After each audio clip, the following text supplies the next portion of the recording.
Para mí, la obra de Alberto Bárcena, yo me siento muy identificado con lo que dice y además de cómo lo dice, ¿no?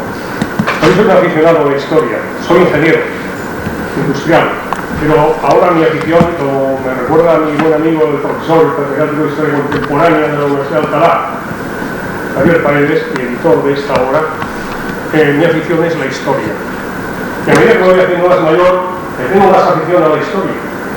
Y a una disciplina de la historia que está poco reconocida. Pues luego no la voy a prestigiar yo, pero soy aficionado a ella, que es la teología de la historia. Es decir, intentar escrutar el brazo de Dios actuando en la historia. Si hiciéramos una encuesta en la calle y aleatoriamente o no preguntáramos a los peatones cuál es el sentido de su existencia, seguramente dirían, perdón, no. ¿Qué quiere decir? Bueno, es decir, ¿por qué considera usted o tú que existes y para qué existes? ¿Cuál es el sentido de tu vida? ¿Eres fruto de la casualidad?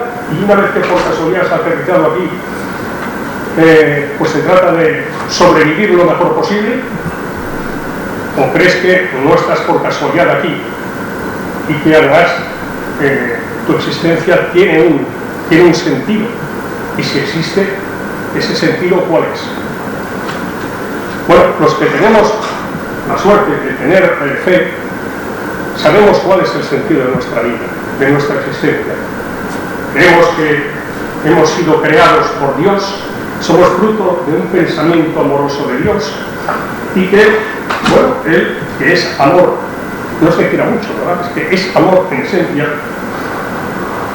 pues lo que quiere es que con los medios que Él nos ha dotado y nos ha creado así, y con los dones estos y las gracias que nos va a dar, correspondiendo a ellas, haciendo un uso adecuado de nuestra libertad, pues podamos participar eternamente de su amor.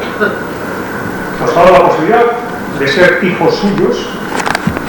Evidentemente nadie concibe que el hijo de un aristócrata sea un esclavo, menos que un hijo de Dios sea un esclavo. Nos ha hecho libres. Más es amor, y el amor, si no es libre, es otra cosa, no es amor. El amor tiene que ser por esencia. Tú quieres a una persona, no por obligación, porque si es por obligación ya es otra cosa. Entonces, nos ha creado para que podamos participar eternamente de su amor, participar eternamente de su naturaleza divina. Cuando nosotros tenemos esa respuesta.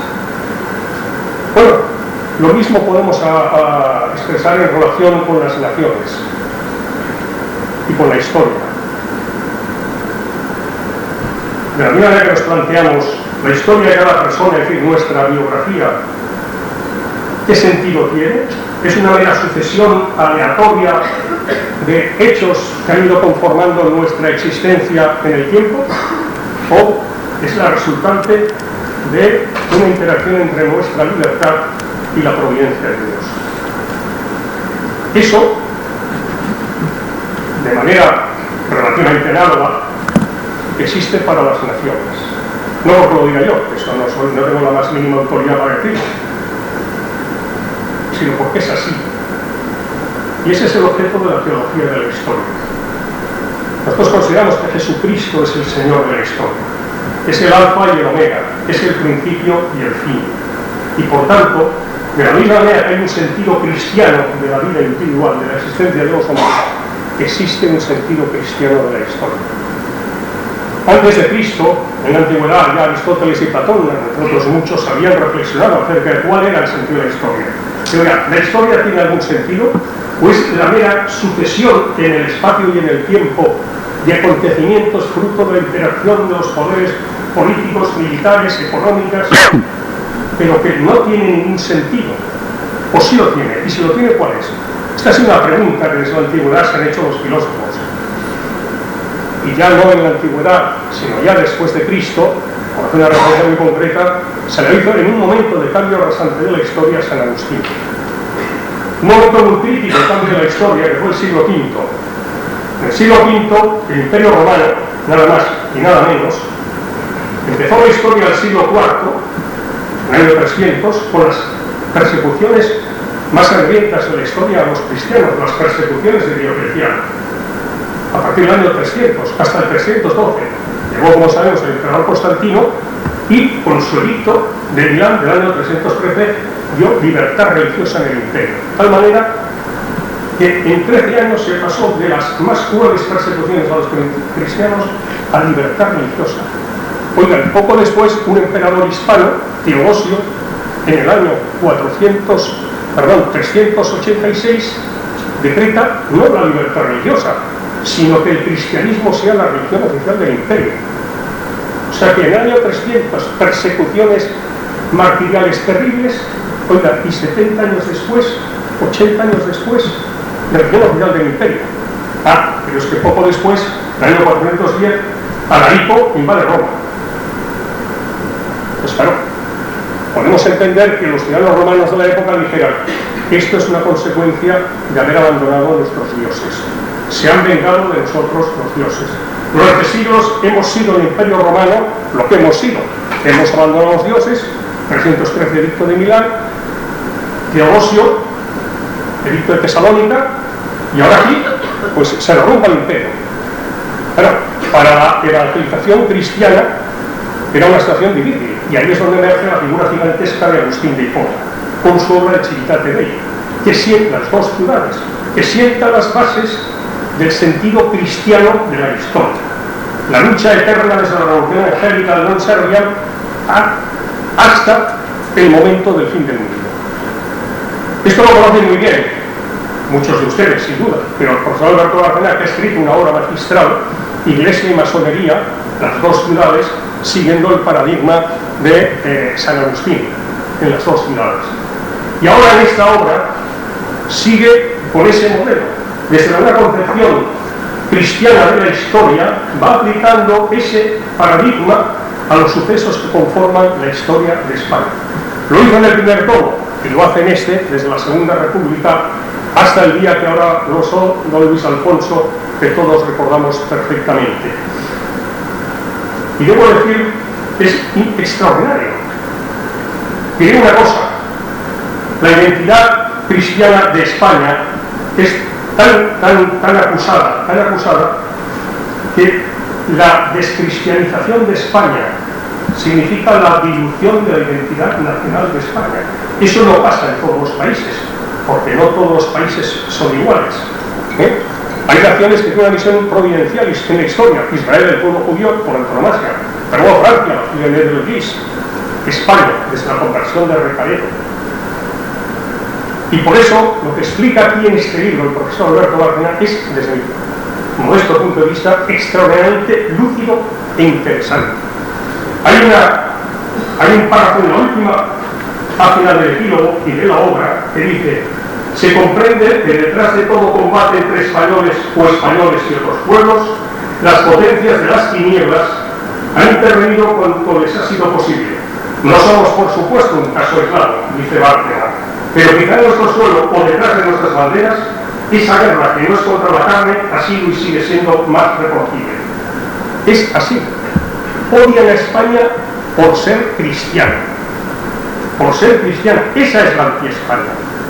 Por ser cristiana. Y termino, perdón, presidente, con una referencia que es la primera vez que la voy a hacer en público. La he contado a niveles reducidos con personas, amigos, algunos de los cuales están aquí. Pero creo que en los tiempos que estamos viviendo, y habiendo pasado ya 4 años y medio, puedo contar, porque creo que son palabras de esperanza. El miércoles 17 de junio de 2015 tuve el honor de estar con el Papa emérito Benedicto XVI durante 55 minutos, donde reside ahora, como sabemos, desde que es emérito, en el Mater Ecclesiae, el monasterio Mater Ecclesiae en los Jardines Vaticano.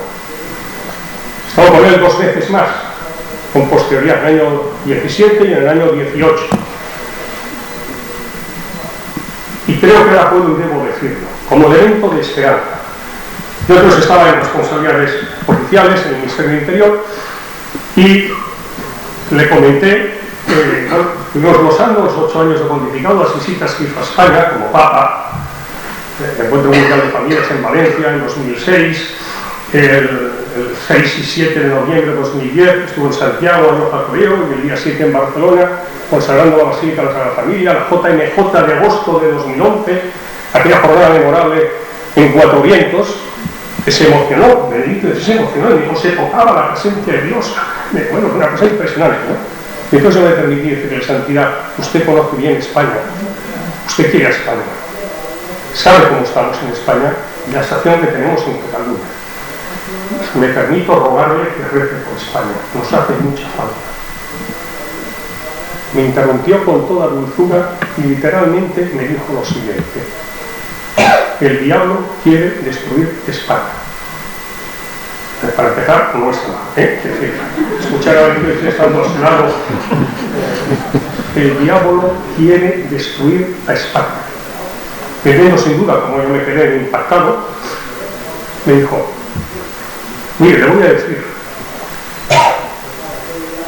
el diablo ataca más a los mejores y por eso ataca a España y quiere destruir España. Una sucinta referencia a la tesis de Alberto Bárcena del sentido cristiano de la historia y de la identidad cristiana de España. Que el diablo sabe lo que ha hecho España a lo largo de su historia. La radicalización de América, digo lo que él me dijo, la radicalización de América, el papel de España durante la Contrarreforma, la persecución religiosa de los años 30 del pasado siglo, literalmente. A mí se me pinchaban y no me sacaban sangre, puedo asegurar. Entonces, viendo él cómo estaba yo, sin duda, me dijo, tenga confianza. Bien, los enemigos de Dios y de la Iglesia hacen mucho ruido, están muy presentes en los medios, pero sin salir en los medios y sin hacer ruido, hay mucha gente que reza. Y esa oración es muy poderosa.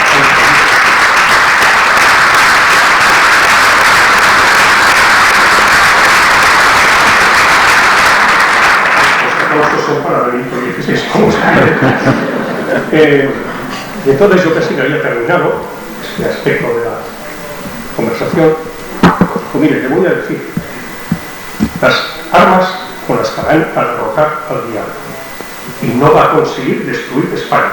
Estoy diciendo palabras literales, que sabe Dios que no me atrevería yo en un foro como este a utilizar la palabra de Benito XVI y de nadie, menos de una persona como el Papa Emérito, ¿no? En vano. Me dijo, mire, te voy a decir cuáles son las herramientas, las armas con las que van a destruir al diablo. En todo momento hablo del diablo, en todo, no eufemismos, el malo, no, o una conspiración de no sé qué, no, el diablo. Y me dijo, mire, la primera, la humildad. La segunda, la oración. La tercera, me dijo, el sufrimiento. Dijo la sofrencia. Hice una brevísima pausa y añadió, y devoción a la Santísima Virgen.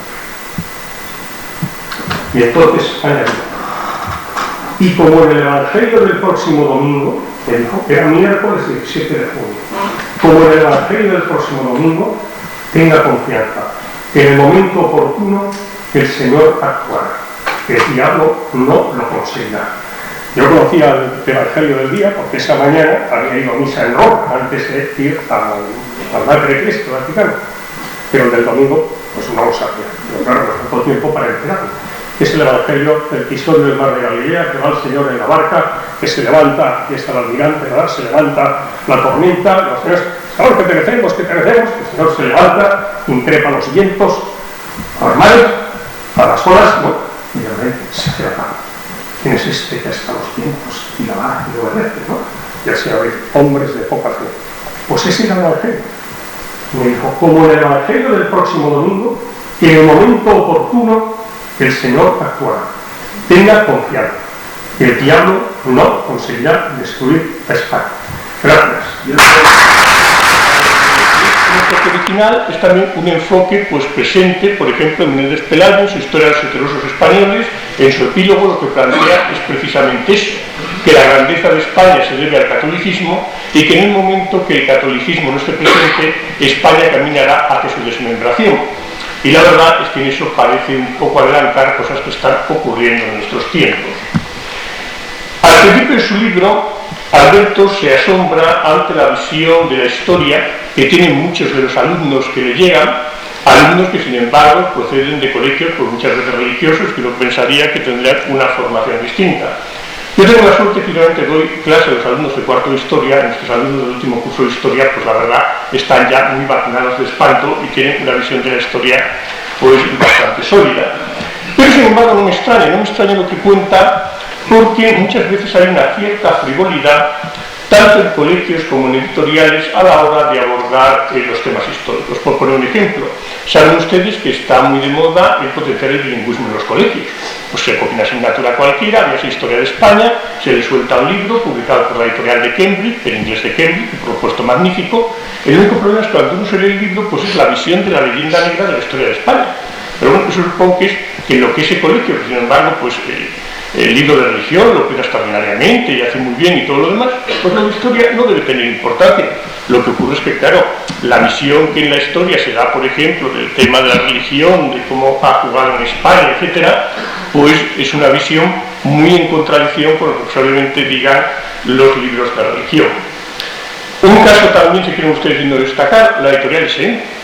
Por razones que no hacen al caso, pues hace poco me dio por comparar mi libro de la editorial SM de cuando yo estudiaba el tercero de BUP y el libro de la editorial SM de ahora el segundo de bachillerato. El mío era un poco progre, pero bueno, era más o menos llevable. El actual es una cosa maravillosa. El actual, les recuerdo para que no lo sepa, que SM es la editorial de los marianistas. Es decir, que se supone que si tienen una editorial, se dedican a hacer libros de texto, es para propagar la buena nueva y es para que se tenga una visión correcta de lo que ha sido la religión en todos sus aspectos. Pues bien, en el manual de Historia Contemporánea de segundo de bachillerato, de repente se habla de la Segunda República y se dice: desde el comienzo de su andadura, la República tuvo que hacer frente a todo tipo de contratiempos, provenientes tanto de sus enemigos declarados, paréntesis, la Iglesia Católica y los sectores monárquicos, como sus potenciales partidarios, catalanistas, clases populares, etc. Sigue naturalmente remarcando este papel de la Iglesia como enemiga de la República. Cita la pastoral del cardenal Segura, del 1 de mayo del 31, elogiando a la monarquía, lo que es verdad, cargando contra el régimen republicano, lo que no es verdad, y añade: la postura oficial de la Iglesia desató una oleada de violencia anticlerical que desembocó en la quema de conventos sucedida en las semanas siguientes y que se extendió por todo el país a pesar de los esfuerzos del gobierno provisional por evitarlas. El culmen de falsedades del parrafito corto es espléndido. ¿Por qué?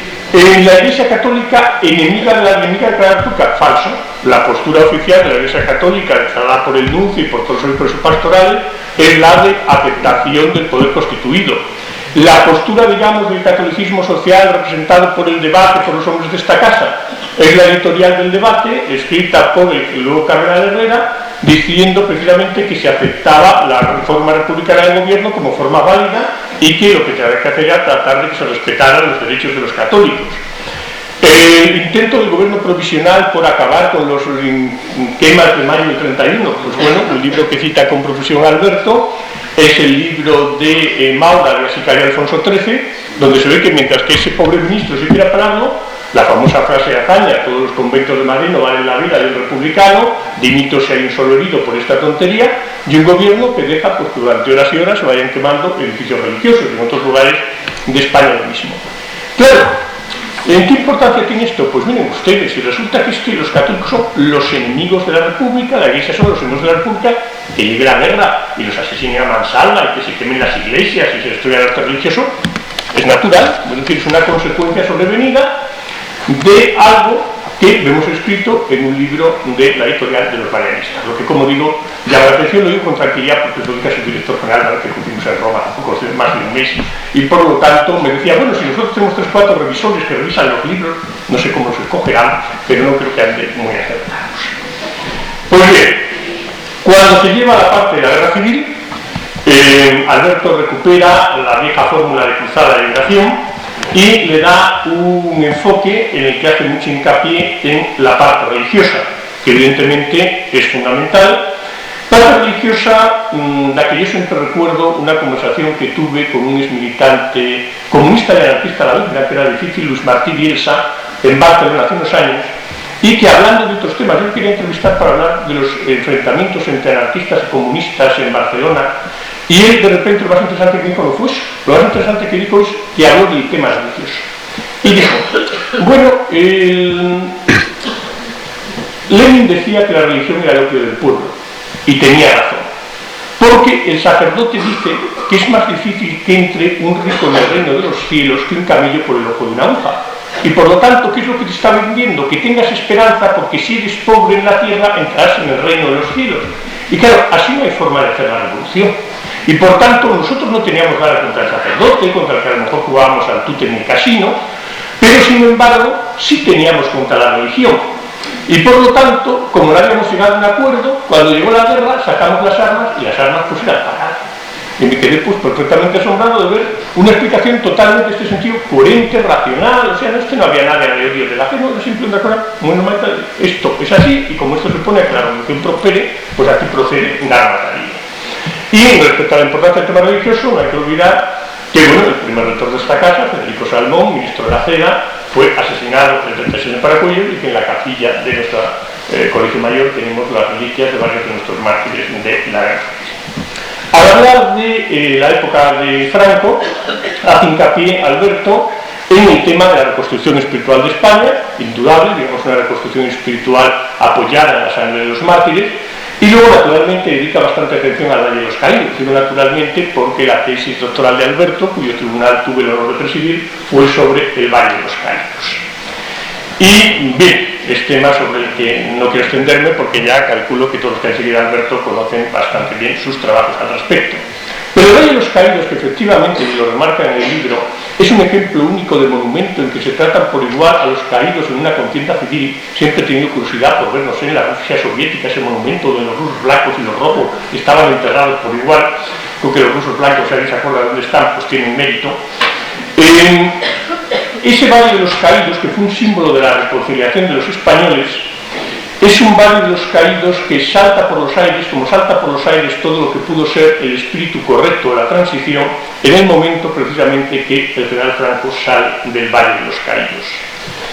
Hay una época en que la transición de un régimen autocrático a un régimen democrático pues se consideraba algo necesario, era una transición que el propio régimen posiblemente también consideraba necesaria.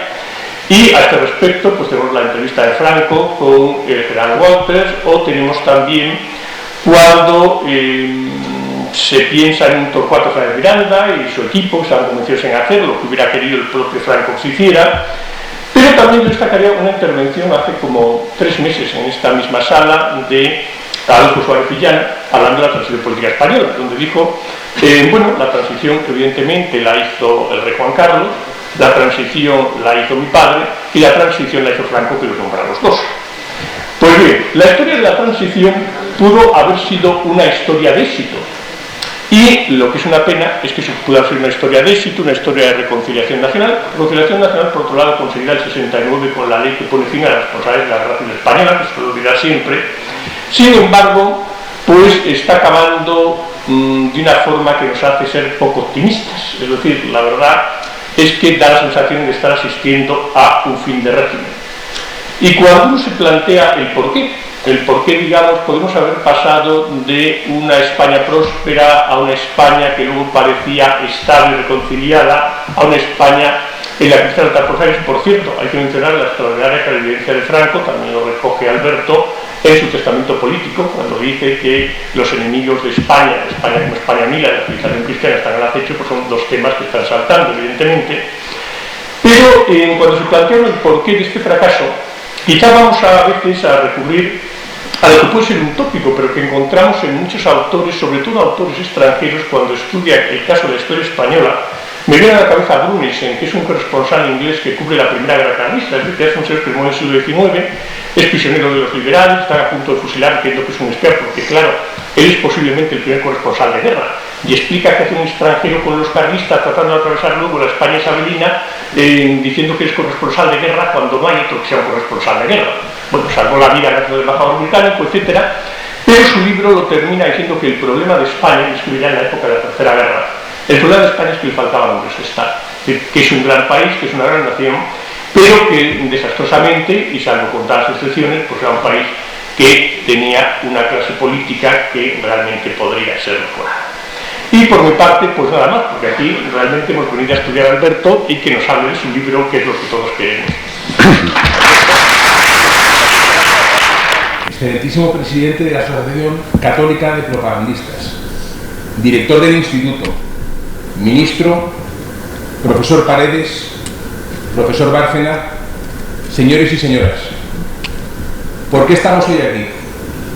Porque el profesor Bárcena ha acertado a escribir la historia de España más objetiva que se puede escribir, donde describe el combate secular, las fuerzas motrices que han determinado nuestro devenir histórico desde el principio de España hasta nuestra querida y actual España. Y porque nuestra historia se escribe de forma diferente a la del resto de tantas naciones, que ha provocado que tengamos fama de levantiscos, indomables, cainitas, o se acuñen por poetas que sirven a un lado de la historia la expresión las dos Españas. Permítanme mi visión personal sobre la razón por la cual España sigue siendo el país más resistente del orbe.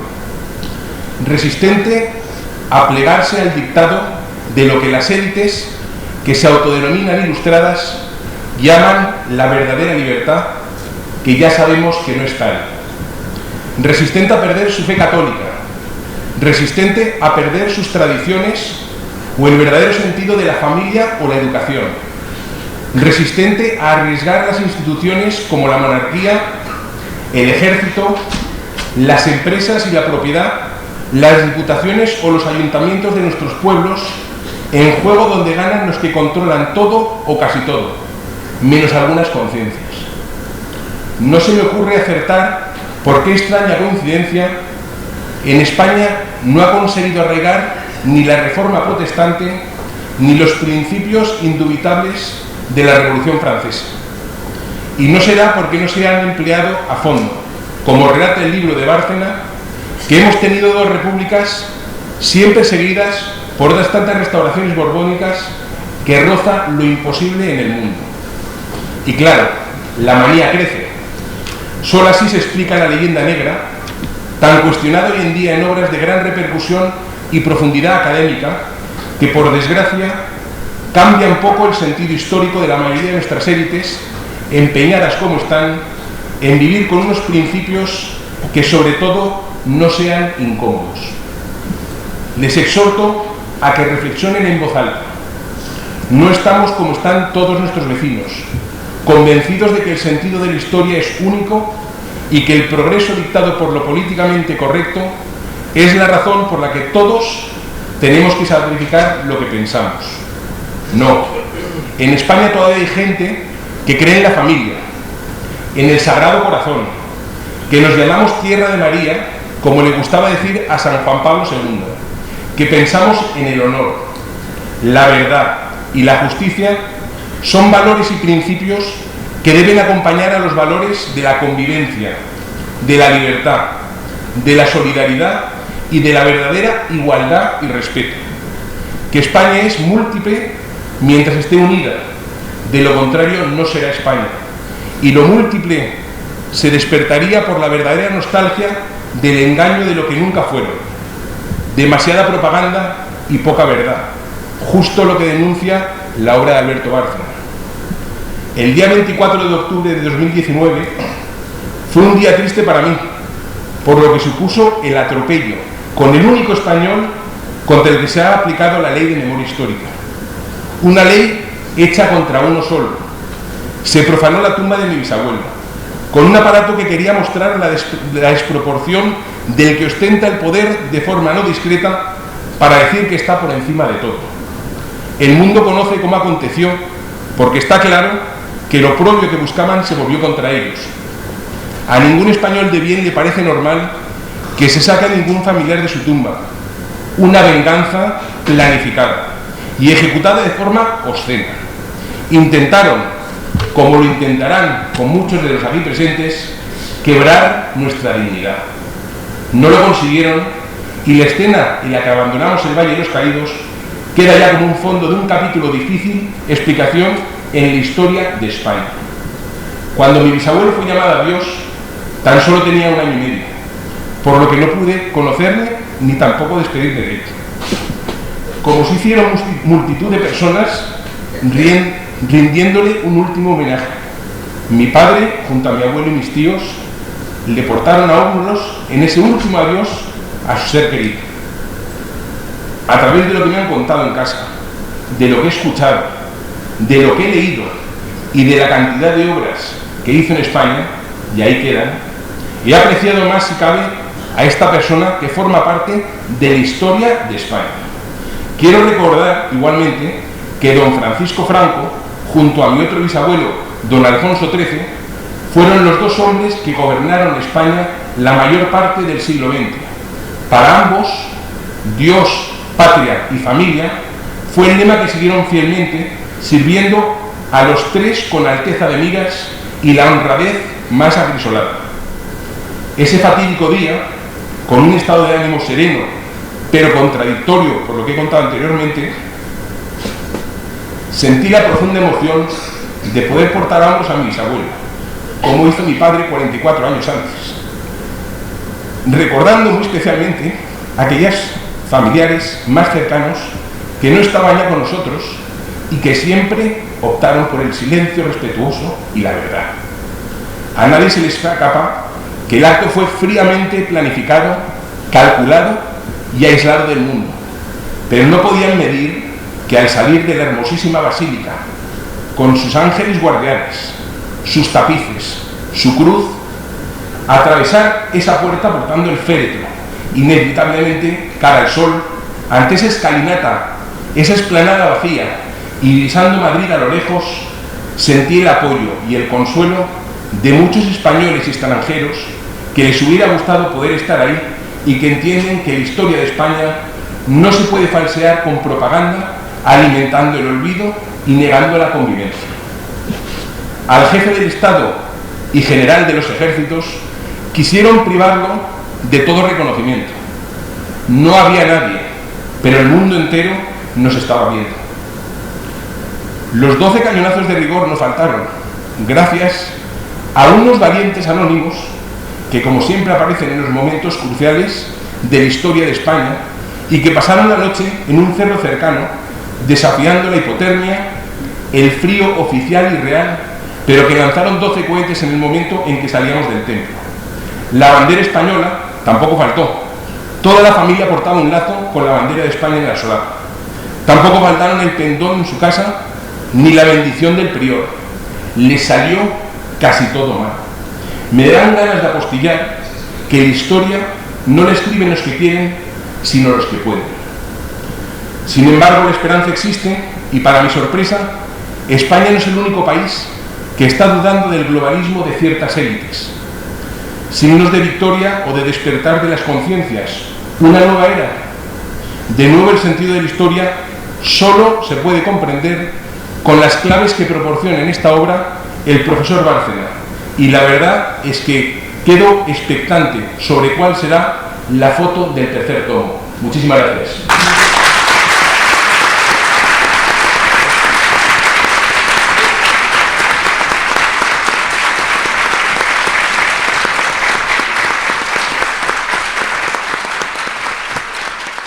Ante todo, quiero empezar, como lo hice en el mes de noviembre, después de la presentación del primer tomo de este libro, dando las gracias, desde luego, a todos los que me acompañan hoy en esta mesa, empezando por el presidente de esta casa, que no solamente me acoge por segunda vez en algo muy excepcional, como ha sido que 2 volúmenes o 2 tomos del mismo libro se presenten tan seguidos en el tiempo, en este aula magna, el lugar más alto de la universidad, y que además también, hay que decirlo, haya tenido el valor de presentar esto, porque el segundo volumen, especialmente este que se presenta hoy, roza ya, está a punto de rozar lo ilegal en cuestión de días, probablemente, o semanas, si Dios no lo evita. En cualquier caso, es algo que lo barajamos, Javier Paredes y yo, este libro que va a pasar, porque con la reforma de la ley de memoria histórica nos puede llevar a la cárcel. Medio en broma, medio no, pero por aquí tengo un sobrino que me busca cárceles lujosas, dice él, para el caso en que tengamos que... No le veo, pero está por aquí, porque antes le he visto. En el caso de que tengamos que acabar en una de ellas. En serio, la verdad, la situación es más que preocupante ante lo que se nos ha venido encima, pero hay varias cosas que yo destacaría y que ya han quedado dichas antes de que yo empiece a hablar y pensaba haberlas dicho yo, si no. En primer lugar, qué duda cabe que los dos tomos están enfocados desde una teología de la historia.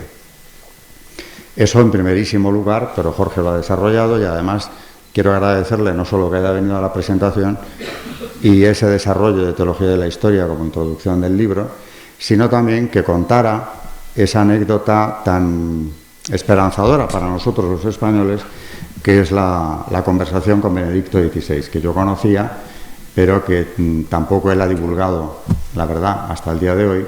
Y estuve a punto de pedírselo, pero me pareció que era meterme donde nadie me llamaba, porque es algo muy personal. Yo creo que eso nos tiene que iluminar y viene a reforzar precisamente la tesis que yo sostengo incluso antes de esa conversación o de haberla conocido, de que hagan lo que hagan, con España no acabarán. Eso se ha repetido ya en esta mesa y desde luego estoy convencido de que es así. Lo que tengamos que soportar entre medias, bueno, España lleva mucho a las espaldas.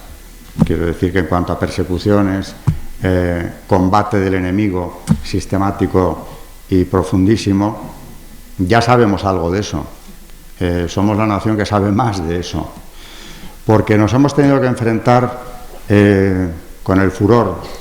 En el primer tomo hablaba precisamente de esa escultura soberbia del emperador Carlos V dominando al furor, que puede ser bien el Islam o bien la herejía, porque España se volcó en ambas cosas y al tiempo, en un derroche de energías como no ha hecho o como no ha llevado a cabo ninguna otra nación del mundo.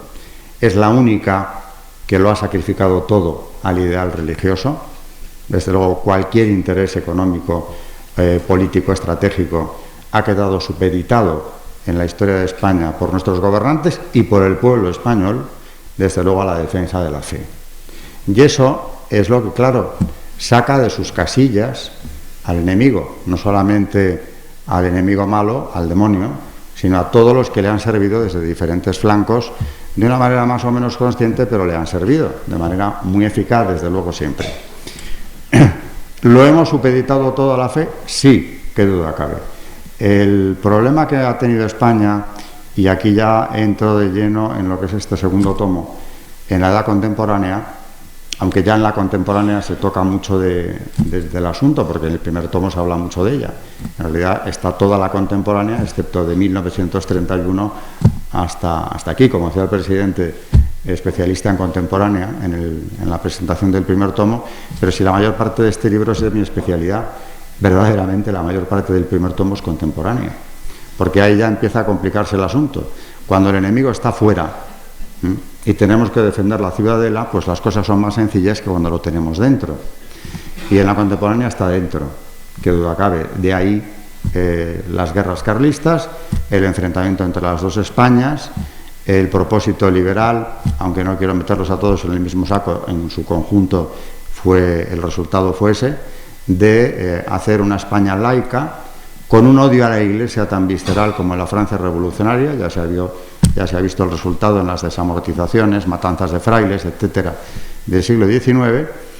Pero todo ese panorama decimonónico que parecía resolverse con la Restauración, es decir, a partir de 1875-76, no se resuelve por algo que también creo que traje a colación aquí, y cito en el primero de los dos tomos, que denunció Alejandro Pidal en las Cortes contestando al discurso de la Corona, cuando le dice a Cánovas, que sonríe en su escaño: introduciendo la revolución en el nuevo régimen, habéis neutralizado la restauración de la monarquía. El sistema bipartidista, que tenía uno de sus puntales en el señor Sagasta, el hermano Paz, jefe de la masonería española, por cierto, durante varios periodos de su trayectoria, pues no hace otra cosa que introducir la revolución. Antes hablaban con mucha propiedad, la revolución, y ya entendían todos perfectamente a qué se refería. ¿Qué traería la revolución del Partido Liberal? no siempre en la misma medida, claro. Aquí podríamos hablar de familias, grupos, personas. Pero el introducir la revolución era eso. Introducir precisamente las dos Españas, que fue el intento de Cánovas, las que no fueran del todo cerriles, claro, dentro de un sistema que hiciera posible algo así como un sistema a la inglesa, con un bipartidismo que nos convirtiera en algo más europeos, entre comillas la palabra, y de paso una reconciliación final.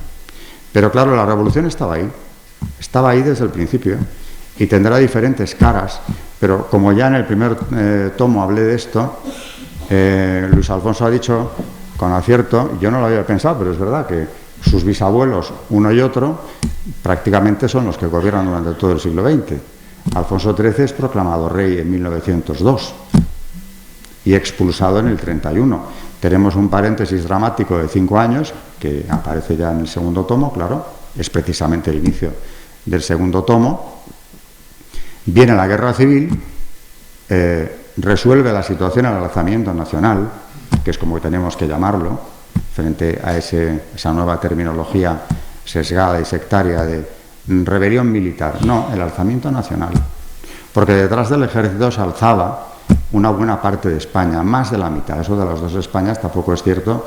Y desde luego la que le hizo la contra, la que quería llevarnos a convertirnos en un satélite de la Unión Soviética, era minoritaria, como se vio después de la guerra, en cuanto hubo paz y se pudo restaurar la nación, que fue la obra de su otro bisabuelo, la restauración material, que vino de la mano de la espiritual, y tiene un concepto importantísimo, Franco, en uno de sus discursos, que es que de nada serviría la restauración material, que es poner el dedo en la llaga, si no se restaura espiritualmente la nación. De nada serviría. Que viene a ser algo así como decir una verdad mayúscula, y es que todo el desarrollo económico que se quiera, todo el desarrollo, incluso cultural, si prescindimos de Dios, que se quiera llevar a cabo, si no hay una restauración espiritual, en cualquier nación, pero en España de una forma muy especial, será una restauración fallida. Y por eso ha fallado el sistema de la transición, el que viene arrancando desde la transición, donde se abre un proceso larguísimo, con diferentes etapas muy marcadas, si se quiere, pero que acaba haciendo posible la situación en la que nos encontramos en este momento. Yo quiero destacar que nosotros, los del área de Historia, en esta casa hemos mandado leer a nuestros alumnos para hacer un trabajo este año y ya el pasado, la obra de Orwell, 1984, para que vean lo que puede llegar a ocurrir, porque aunque es una distopía lo que está reflejando Orwell, no deja de ser algo que refleja muy bien, y para eso lo escribe, en lo que puede devenir un sistema totalitario que se quiere disfrazar, pero que desde luego llega a los extremos del totalitarismo, en el sentido de que viene un lavado de cerebro muy concienzudo, como el que hacen las sectas, en definitiva, camuflado de otra cosa. Pero hay una frase del libro que viene más al caso que ninguna otra, donde Orwell dice: quien controla el presente controla el pasado, y quien controla el pasado controlará el futuro. De ahí que ha sido fundamental para los ingenieros sociales anticristianos, españoles y extranjeros, que también han colaborado activamente, desde luego, en esta labor, ha sido fundamental hacerse con la historia, cambiarla de una manera radical hasta hacerla no irreconocible, sino opuesta a la verdad. Sin matices, no, opuesta a la verdad.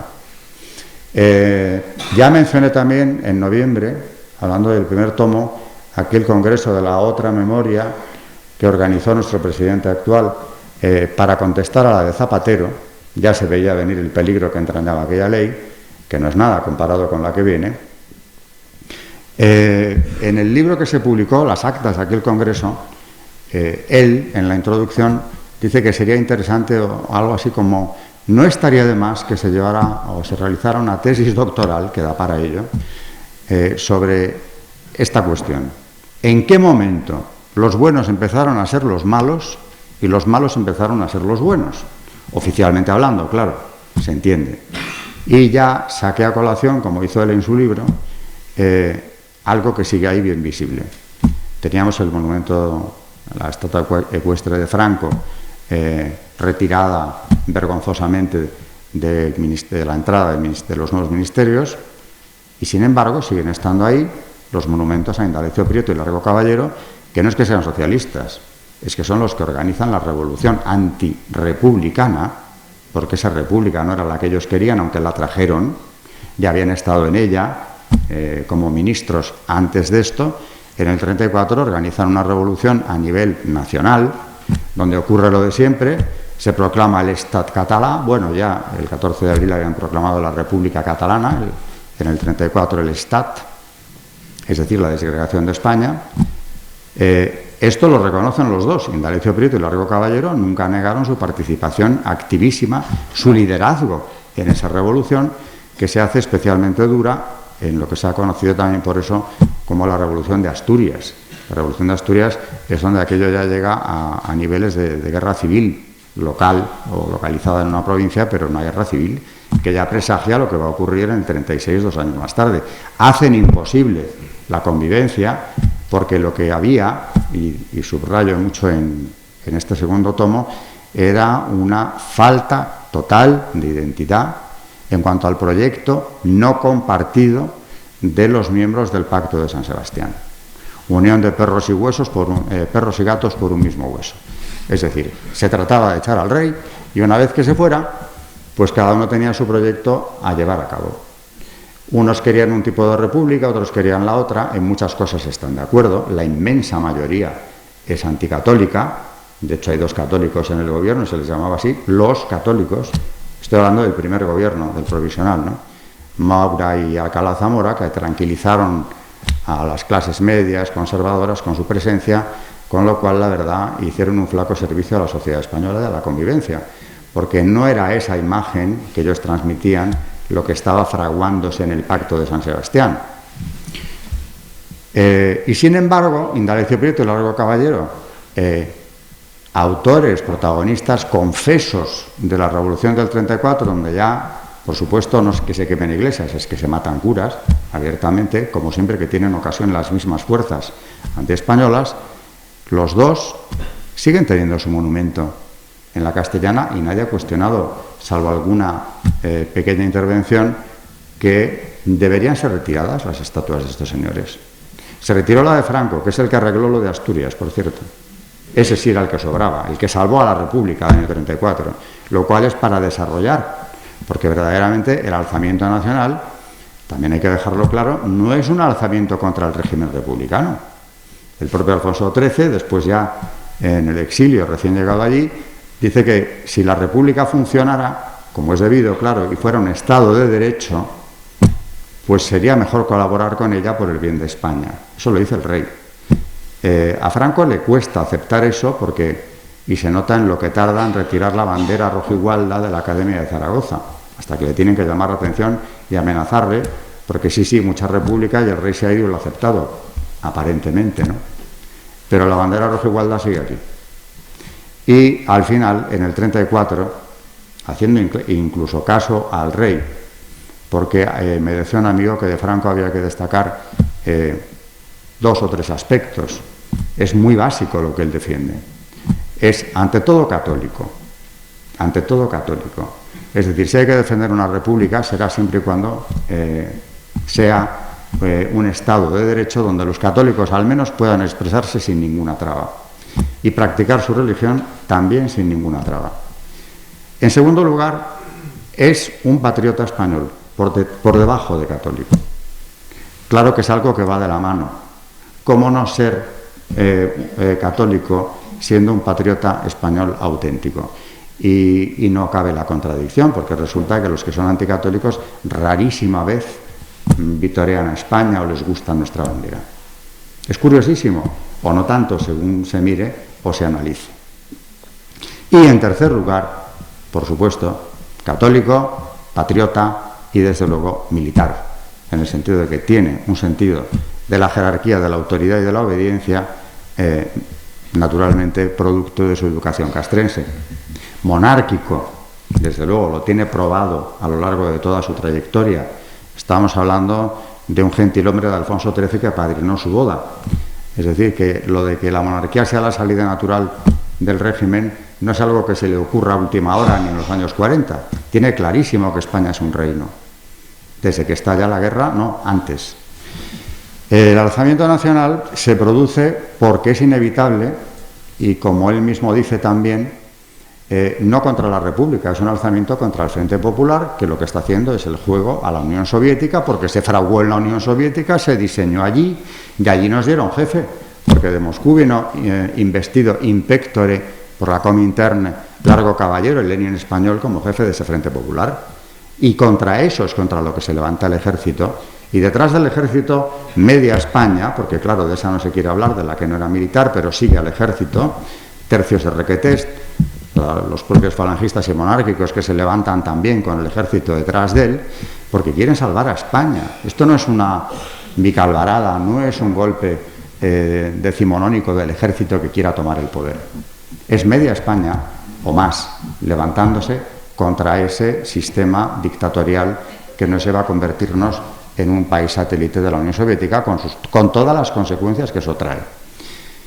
Por ejemplo, ya para ir acabando, en los meses que gobierna el Frente Popular, hay algo que es demoledor, que es el discurso cargado de verdad, utilizando la estadística, que a veces puede ser la más demoledora de todas las armas, de Gil Robles en las Cortes, donde simplemente lee con toda frialdad, la que él sabía utilizar en casos como ese, lo que había ocurrido en los 120 días que ese gobierno, el del Frente Popular, llevaba en el poder. Cientos de iglesias destruidas, además se detiene en el detalle, que eso es muy efectivo, del todo 300, parcialmente 100 y pico, da los datos muy exactos, asesinatos cometidos, asaltos a las sedes de los partidos de la derecha, etcétera, etcétera. Es decir, solamente oírle, la conclusión de cualquiera que lo estuviera escuchando es: esto no se puede sostener. Franco lo avisa a Casares Quiroga. El ejército prepara un golpe porque así no podemos continuar. Es decir, todavía estáis a tiempo de dar un golpe de timón. Eso era pecar de ingenuidad, quizá en ese momento, pero es noble avisar.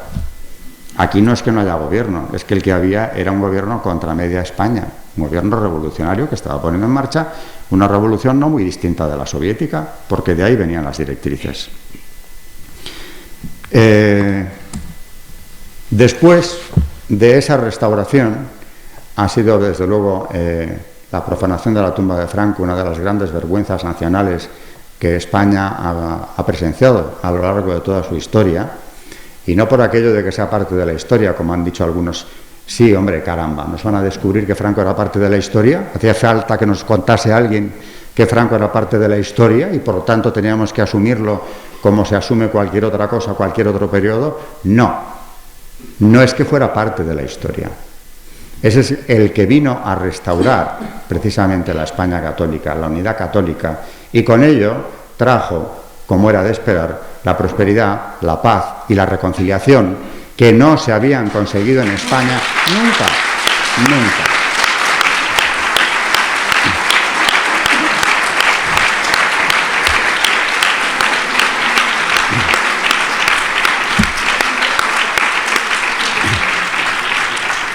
Esto es una verdad incuestionable. No es que se haya desenterrado, que ya es verdaderamente vil y despreciable, a un jefe del Estado lleno de logros. Es mucho más que eso. Con Franco lo que estaban desenterrando, y lo saben muy bien, y por eso hay un ritual masónico el día de la profanación, que aquí lo sabemos unos cuantos perfectamente bien y con bastante detalle, y en el libro está. Lo que se estaba desenterrando con Franco era la España católica. Era el que había derrotado a las fuerzas antiespañolas, comunismo y masonería, que por algo se juzgaron en el mismo tribunal. Por algo se juzgaron en el mismo tribunal. Y claro, esas fuerzas antiespañolas han sabido esperar su momento para vengarse y darle la vuelta completamente a la situación. El proceso ha sido largo porque, claro, yo siempre digo que juega en contra nuestra, de los que defendemos la verdad, el tiempo. ¿Cuántas generaciones de españoles que vivieron el franquismo no hubieran permitido de ninguna de las maneras semejante villanía? Porque conocían el franquismo.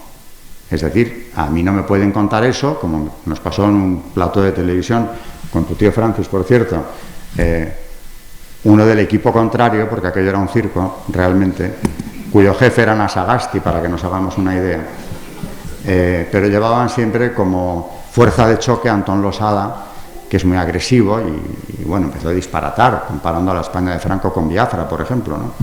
Y en aquella discusión, en la que yo dije, no, es que todo eso es mentira. Y además ya no es que yo lo haya estudiado. Mire, yo no es que sea muchísimo mayor, pero unos años más que usted sí que tengo, y lo he vivido. Entonces, a mí no me va usted a contar lo que era la España de Franco, porque yo estaba allí. Y claro, mucha de la gente que estaba viendo el programa, era un directo, no estaba. O no tenía edad suficiente para recordar lo que era la España de Franco.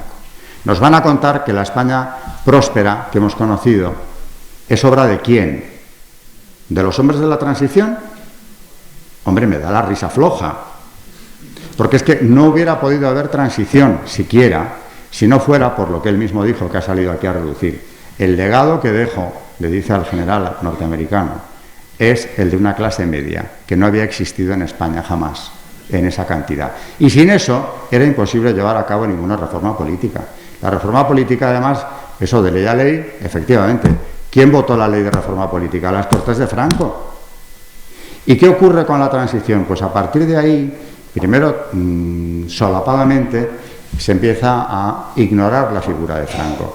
Se le quitan calles, medallas, condecoraciones, antes o después los monumentos, hasta llegar al de Madrid. Y luego ya, claro, cuando se van envalentonando y el campo está abonado suficientemente, viene ya el ataque bestial y se le convierte en un genocida monstruoso que hay que tirar en una cuneta. Lo que se ha cumplido en el Valle es un rito de castigo, efectivamente. ¿Cuál es el rito de castigo? Algunos asistentes ni se enteraron, porque el rito de castigo empieza por desenterrar al muerto. Eso es lo que la secta contempla como castigarle. Se le desentierra. El desenterrarle estaba hecho ya. El resto de los símbolos que acompañan al rito de castigo son tan sutiles que el que no esté bien informado, ¿verdad?, pues no sabe ni lo que está ocurriendo allí dentro, debajo de la carpa, que sí es preceptiva, por ejemplo. Ya está, ya la han castigado, ya la han sacado del valle, y ya podemos volver a empezar la historia donde lo dejamos. Porque estamos en plena segunda transición, desde Zapatero en adelante, y esto ha cogido mucho ímpetu con el señor Sánchez, que naturalmente es continuador de Zapatero, lo peor del Partido Socialista Obrero Español, pero cuenta, al igual que Zapatero, con apoyos externos, no solamente en España, sino con apoyos externos del máximo nivel político y económico, que es lo que le ha permitido llegar a estar donde está.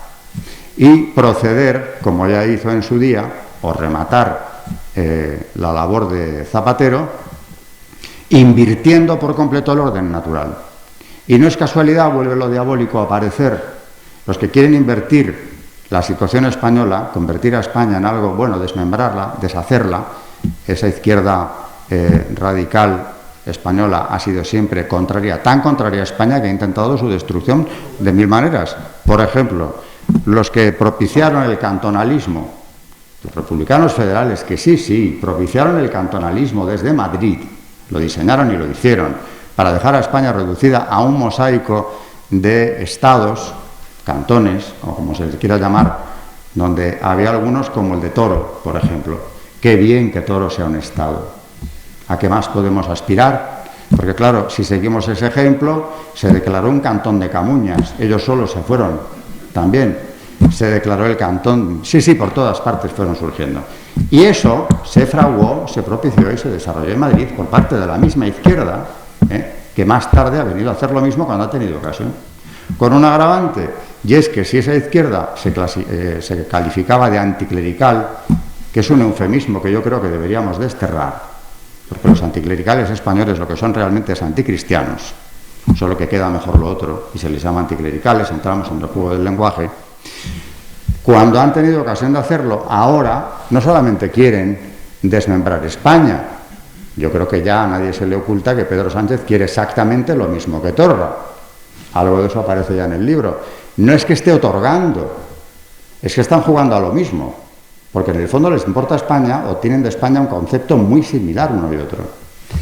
Y qué casualidad, ya para concluir, que esto venga acompañado de la inversión del orden natural.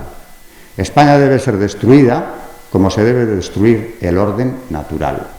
La ley de Dios, la ley natural, tiene que ser totalmente barrida del suelo español. Es el combate al que se refería Jorge al hablar de su conversación con el Papa emérito.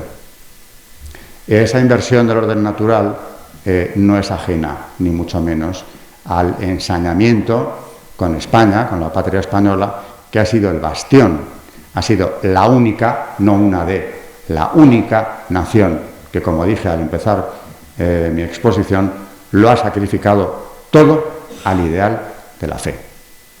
Y por eso mismo no desapareceremos. Quiero decir que, bueno, me ha alegrado mucho de ver al prior del Valle, por cierto, que ha llegado tarde, pero ha llegado.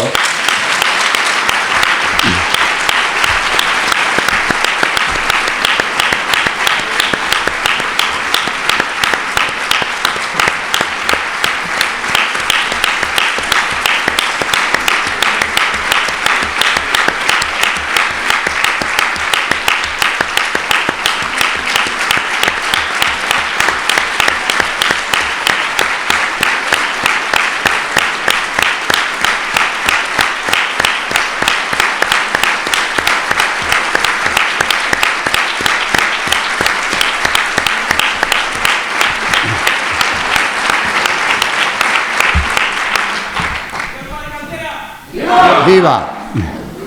Y con el padre Cantera voy a terminar, pero el padre Cantera significa bastantes cosas. Desde luego hoy en este acto muchas, aparte de todas las que significa sin este acto también, claro. En primer lugar, empezando por lo más grande, ha significado una llamada de atención a todos los españoles, porque venía presagiando lo que iba a ocurrir finalmente desde hace años. Lo sabía con toda lucidez. Ha significado también un ejemplo de dignidad y de coherencia, porque sabía lo que tenía en juego, toda una comunidad perseguida desde luego detrás, y ha sabido estar en su sitio sin moverse, hasta que lo han atropellado, porque claro, la máquina diabólica que es el Estado español actual, bueno, la institución básica, las instituciones básicas, tarde o temprano pasarían con la pisonadora si hacía falta por encima de él, pero hasta el momento de la pisonadora ha resistido. Y eso es un ejemplo prácticamente único. Eso por un lado, esa coherencia sabe él muy bien, mejor que nosotros, que tendrá una recompensa inmensa. A nosotros no nos cabe ninguna duda de que así será. No en este mundo probablemente, pero en el que más importa sí, en la eternidad lo tendrá.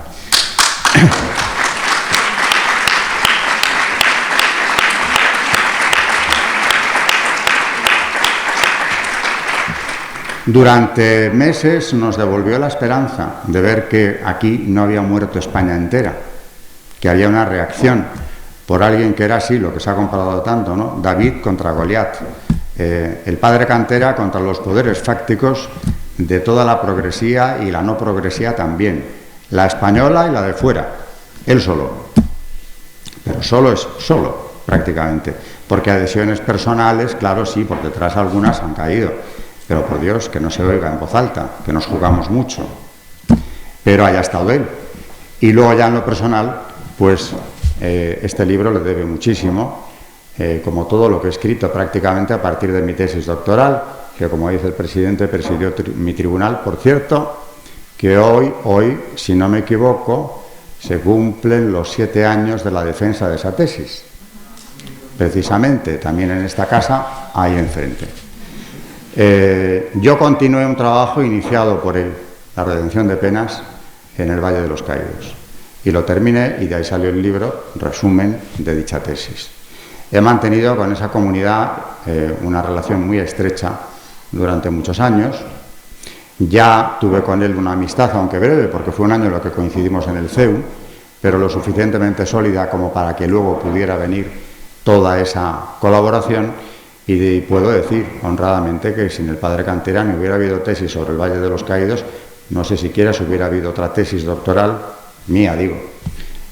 Y hubo lo que hubo, pues gracias a él, a ese apoyo, a ese encontrarme en mi casa cuando iba al Valle, lo cual también ha sido importante, a ese ánimo que me ha dado siempre, cada vez que descubría en el archivo de Palacio algún documento importante, al primero que llamaba era él, fíjate lo que he encontrado, en fin, eso que en la vida es tan importante el que te anime esa presencia de alguien con quien te identificas y que para ti es un referente, ha sido fundamental. Y aprovecho para decirlo en público también hoy. Y por último, tampoco este libro se habría escrito porque a mí el especializarme, a la vez que en el Valle, también en la masonería, porque eso ha ido en paralelo, me ha permitido... Bueno, por cierto, no quiero provocar, pero el padre Cantera de masonería sabe una barbaridad. Hay algún despistado que está buscando sacerdotes que le iluminen en esto, cuando lo que están creándole es mucha confusión. En el Valle no se equivocan, en el Valle saben bastante del tema, en detalle. Todo eso ha sido una enorme ayuda para mí y, como digo, este segundo tomo que se presenta hoy es el resultado de una colaboración que empezó aquí en el CEU y que termina aquí, y vuelvo a repetir, con todo mi agradecimiento a quienes me han ayudado en esta labor durante todos estos años que han sido para mí también, aunque ya tardíos, pero de formación, que he podido transmitir y recoger. Pero si yo no hubiera entrado aquí, también lo dije en noviembre, nada de esto habría sucedido y yo no sabría ni la 10ª parte de lo que sé. Y al saber puedo opinar y puedo juzgar y puedo documentar ideas que, mientras no puedas hacerlo con rigor, pues sirven lo que puedan servir las opiniones de cualquier otro. Y no es que las mías sean especialmente cargadas de autoridad, pero yo también algo he aprendido aquí, y es que no puedes decir nada que no puedas demostrar cuando estás tratando de temas de la trascendencia que se han tratado aquí hoy. De manera que muchas gracias de nuevo a todos. Muchas gracias al presidente, otra vez, a todos los que componen la mesa. Muchas gracias a este personaje histórico, bisnieto